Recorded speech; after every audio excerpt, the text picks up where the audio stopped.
July 30th is that big special day where I get to remove the pain and regret I've been carrying around for a while before replacing them with a new set of the exact same thing on the 31st, which is tomorrow, and that just so happens to be my birthday, specifically the 18th.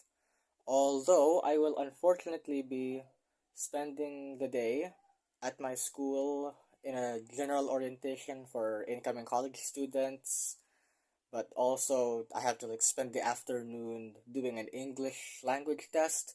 Like I'm not already talking to you, the viewers at home, in English. But anyways, this look back was meant to be uploaded yesterday. Like, it was meant to be created, recorded, and uploaded yesterday. But I got blindsided by a few house repairs that had to happen in the morning and the afternoon.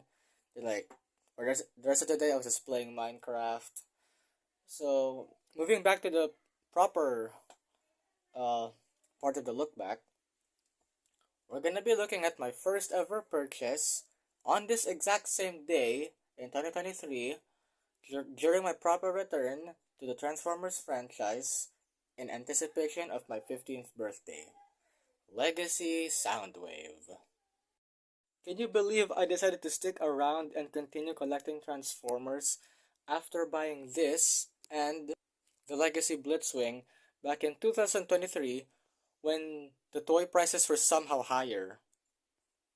Like the shipping cost for Soundwave was just somehow the same price as the figure plus a bit more, and then Blitzwing himself was just purely overpriced because I don't know.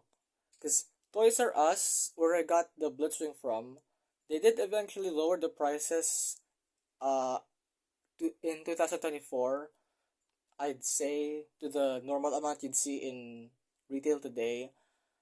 Um, but at some point in 2025, I did see the old prices again in Ruston's Alabang Town Center back in 2025.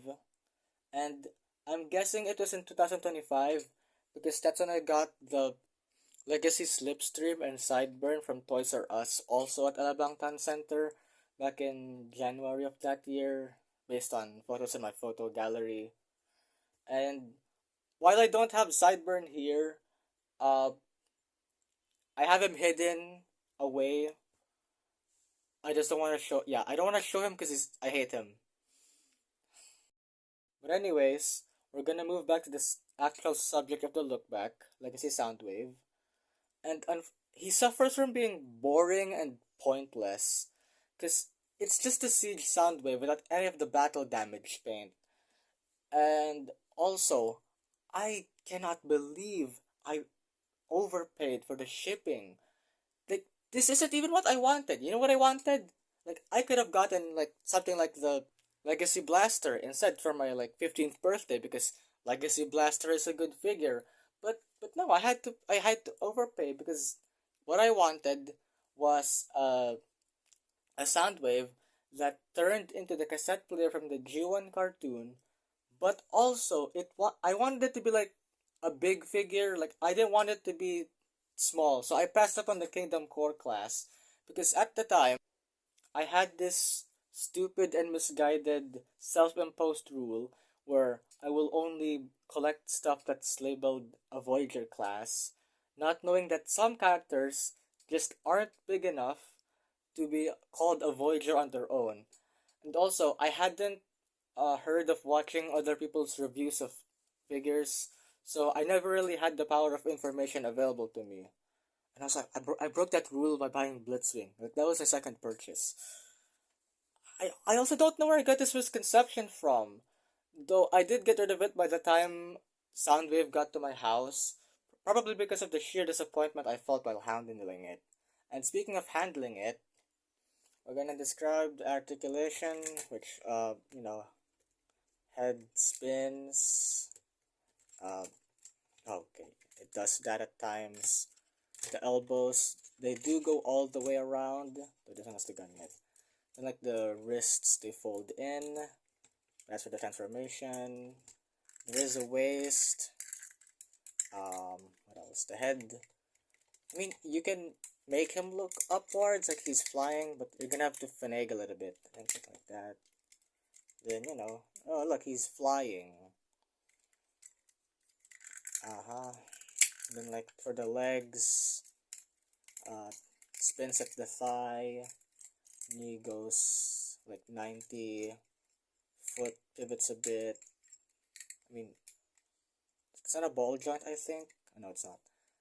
There's, like, little to no up. Um, is that? I don't know. That's not anything. Like, the legs, they go that way, though it's a bit stuck because of transformation joints, and then like sideways all the way.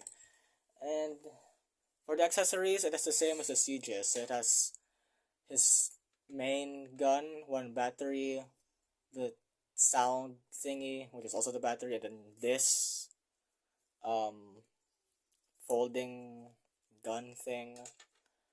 And now we get to this thing's main problem. It just isn't the cassette tape player. I mean, sure, there's that fan mode, but I don't know, it's just not doing it for me.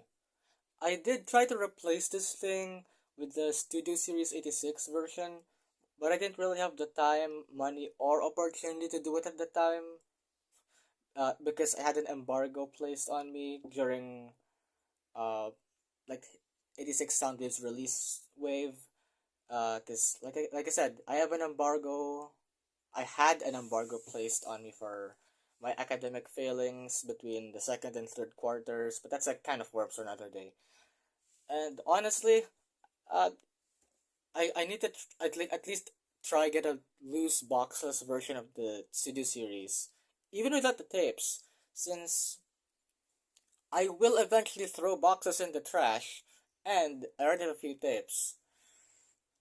All I wanted was a cassette player, man, and I played myself like a fool.